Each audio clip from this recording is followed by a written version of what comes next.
Hello again, Star Wars CCG fans. I've got another deck to go over.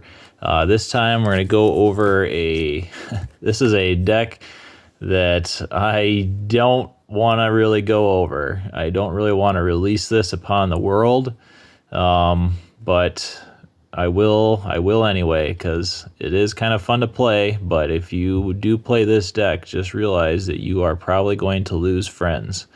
It's a deck that heavily revolves around the card scanning crew, which is extremely overpowered card and can be abused, and I'll show you how to do that here. So, fourth Premiere-Hoth deck that I've shown in like the last 6 weeks or so. We got the Retro League has officially been announced, and signups have just started. So the first format for the Retro League is going to be Premiere-Hoth. Again, just one of my favorite formats, the old school first year of the game format. So yeah, I might even go over a light side and dark side mains and toys deck yet before the start of the Retro League. We will see. But first of all, let's open this Premiere starter deck and see what we got here. Trying to find some minty mains. And then I'm going to go over, so the Beezer Bowl was last weekend, and I actually won the retro version of the Beezer Bowl, which was super fun, and I was glad. It was cool to win. It was Premiere to Death Star 2 format, which is my favorite format. The two decks that I played were, I thought about getting like kind of creative to it, but I just didn't really have enough time to kind of get decks kind of ready, get some like unique decks ready to go. So I played my bread and butter decks. I guess I would say the two decks that I would play if I really wanted to win something.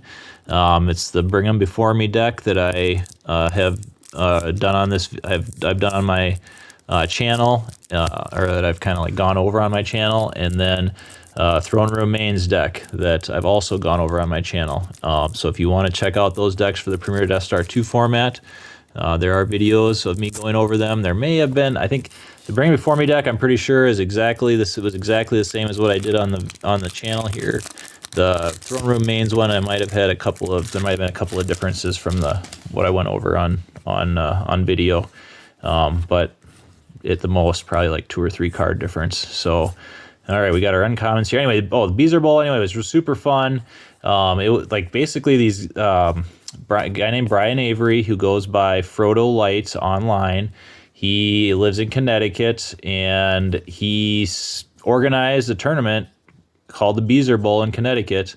And they got a lot of people to play in person, but then somebody came up with the really good idea that like, why don't we do like a hybrid format? Especially, I think they only did it for the retro version on Friday, which was the Friday before New Year's, and then the Saturday they did an open tournament, and I don't think they did an online version with that. But what they did a hybrid. So people that were there in Connecticut, that's cool. R2, I believe, but very good card that's still played in like a lot of the older formats. And let's see what else. Oh, shoot! I thought that was Dark Jedi Presence. That's cool, but very cool looking card. For a second there, I thought there was like maybe a Millennium Falcon, because that was what was showing there. But all right, so there's the 2 rares. Cool cards. A little bit. Just checking. I'm just kind of checking things out here to see about like gradability. There's just some wear on the corners of cards. That's kind of the thing. Even when you're trying to grade. Like brand new cards is like even when they've been in a pack or a box or whatever for however long, they still those, like, the edges still take a bang in, corners still get banged up a little bit a lot of times, and if you want to get trying to get like a PSA 10 or something, really got to be perfect. So anyway, so yeah, they did this hybrid format where they did the the in-person tournament, but then they also did an online tournament. It ran at the same time, and then the winner of the online and the winner of the in-person played each other for a championship, and that was actually me and Frodo Light. I went 4-2 in the 6 rounds. It was a very competitive like group that played online. There was 4 of us that ended 4-2. My tiebreakers just happened to be better than everybody else's, so I won that, and then played Frodo Light for the championship, and kind of blew him out. He had kind of a weird deck. I'm not really sure what it did. My Bring It Before Me deck is just kind of too strong. You I would say you just can't bring anything kind of cute or with some fun uniqueness against it and expect to win, because my deck it's too strong, and it's going to take advantage of any kind of weaknesses and stuff like that. So anyway, it was fun, very fun tournament though. Glad to win. I'm going to get a t-shirt in the mail, and then for the Beezer Bowl t-shirt, and then I getting an uncut sheet of Endor Uncommon Light Side that's got the actual Corporal Beezer card on it, which was kind of one of the fun things about the tournament. Was there's a lot of stuff that revolved around Corporal Beezer. The buy-in for the tournament was sending Brian a copy of Corporal Beezer in the mail, which I did. So anyway, it's a fun time. Okay, so this deck, Premiere-Hoth Dark Side. We got the starting location that I use is the Hoth Ice Plains. The 5th marker gives you 2 force, gives your opponent 0 force. I also use a lot of other Hoth sites, and the 3rd marker, the Dark Side 3rd marker, is one of the best Dark Side locations in the Premiere-Hoth format. So that's kind of one of the reasons I went with this. The other reason was I was trying to use the Death Star to start, but what ended up happening is just too often people would play Obi-Wan's Hut and play Obi-Wan on their first turn, because when you play the Death Star, when Dark Side play the Death Star, Light Side gets to go first. So yeah, like I said, too often people were playing down Obi-Wan's Hut and then Obi-Wan, and then they were getting sense online before I could go, and that was bad. Especially for Scanning Crew. So again, start with the Hoth 5th marker. Okay, Scanning Crew, 8 Scanning Crews in here. And what does Scanning Crew do? So use 1 force to glance at the cards in your opponent's hand for 10 seconds. You may move any 1 rebel you find there to the top of opponent's use pile. So you play this card first turn, hopefully. Hopefully you got it on your hand first turn. If they have Obi-Wan, you get rid of Obi-Wan. If they have Luke Skywalker, you get rid of Luke Skywalker. If they have both Obi-Wan and Luke Skywalker, you make a decision based upon if they have Obi-Wan's Hut out or not, and how quickly and easily they can get Obi-Wan down. But you get their number 1 best rebel in their hand out of their hand. And with Premiere-Hoth format in particular, there just aren't a lot of really strong characters. So as long as you can keep Obi-Wan off the table, you're in good shape. If you can keep Luke off the table, you're in good shape.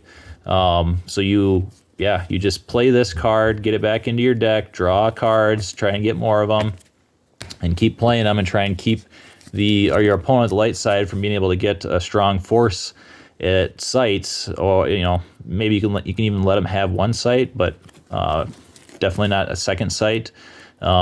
Anyway, and the other advantage is you're always seeing their hand and what's going on in their hand.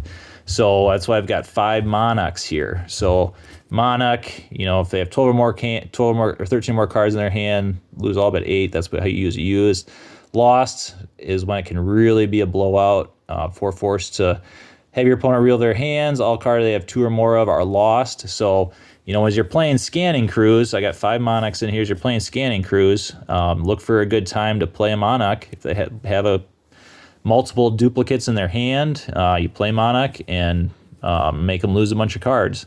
Nice. I don't know. It works really well when you're seeing what's in your opponent's hand a lot. Also, we've got 2 Imperial Hollow tables, and this is just the Dejarik rules. I won't go over them too much, but basically what you can do with this, if you don't want to play Monarch, you can play Monarch down here and force drain your opponent for 1 a turn, plus it gives you 2 force and gives them 1 force. So 2 Imperial Hollow tables in the deck. Image of the Dark Lord. I mean, the main reason that this is in here really is to play at the Imperial Hollow table. Sometimes this will win you the game. Sometimes, like, your opponent tries to play, I had a guy play, I think 2 Grimtoshes down, or no, maybe just 1 Grimtosh down, just to try and block my Monarch from force draining. And then I played Image of the Dark Lord down, and then I overflowed him by a whole bunch because then I could draw Destiny, and I had 8 power plus my Destiny, and he had 2 power. So yeah, that was kind of a blowout. And then, okay, so then I'm getting into the other stuff. Got Blizzard 1 and Blizzard 2, of course, because they're houses. You know, you get one of these down with a pilot on it. Blizzard 1, get the Blizzard 1 down with 2 pilots on it. They're pretty tough to beat. Darth Vader, we've got 1, 2, 3, 4 Darth Vaders. You know, you just kind of want to control a good sight with Darth Vader. Hopefully get his lightsaber on him. I got 2 Darth Vader's lightsabers on him. Yes, this is just a copy. I've just got so many decks built that I just started making photocopies of cards, cutting them out, and putting them inside sleeves. So anyway, 2 Grand Moff Tarkins as well. Vader and Grand Moff Tarkin together usually is kind of an unbeatable thing. We got a Captain Kurgi. Captain Kurgi, what he does is during your control phase, you may use 2 Force to search through your reserve deck and take 1 scanning crew into your hand. So yeah, I'd like to get him out, get scanning crews going. You know, each turn that if he's out there, put him somewhere where it's going to be hard for them to attack him. You know, like on a Blizzard Walker, preferably. Then you get a scanning crew going every turn, and that's really tough to deal with for the opponent. Admiral Ozzel, a Dehas Pure, got a General Veers, DS61-3, Cobble, DS61-2, Evax, and then a couple of spies. I got Labria and Garindin, and I mean, they're really just in here so that you can deploy to your opponent's sites that give them 2 Force and give you no Force, just so you can do big Force drains there. That's really the whole reason they're in there, for spies. U3PO, if they do get a good site, you can just play U3PO down potentially and just block their Force drain. 1, 2, 3, 4, 5 altars. No senses. Not really worried about a whole lot, so just trying to stop their senses is really the main thing. This also helps if they do have a character down and you play scanning, and you don't early on in the game, and you play scanning crew and they try and sense it right away. If you got an altar or 2 in your hand, you don't even have to have characters out to cancel sense with altars. So that's why I give so many altars and basically no senses. Well, not basically, there are no senses in here. 1 trample, 1 sniper, 1 Ellis. This is the one you can let you move your characters around. Revolution is a little bit of a pain, can be a little bit of a problem. So I've got 2 evaders in here. Mostly just for canceling revolutions. Space package is pretty small, just 2 Victory class Star Destroyers and a Tyrant. In case they do have some strong space, you just kind of want to be enough of a problem in space for them that they can't just dominate like a strong system or something. And then, yeah, the sites. So, yeah, 2 third markers. Again, one of the strongest sites for the dark side in this format. Force drain is +1, gives you 2 Force, gives them 1 Force. And your Weapon Destiny draws get +1, too, so that's pretty cool.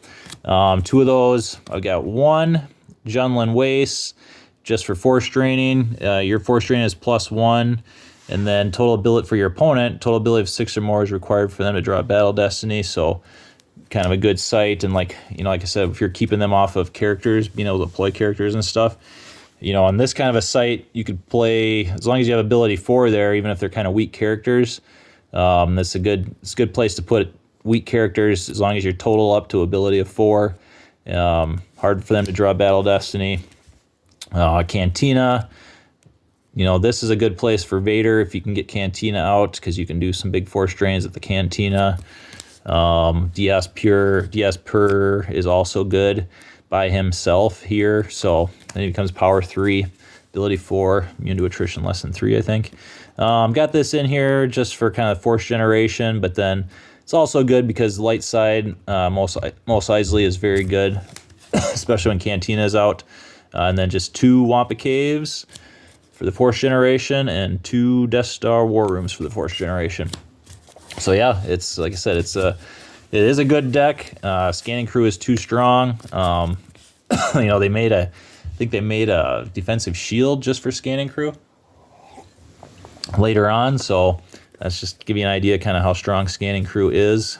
It really is not fun to play against. So like I said, I don't know. If you want to lose friends, you can play this deck, but you might win some games too. So anyway, may the Force be with you. Hope you enjoyed this deck and hope it helps you with your own deck building. And may the Force be with you.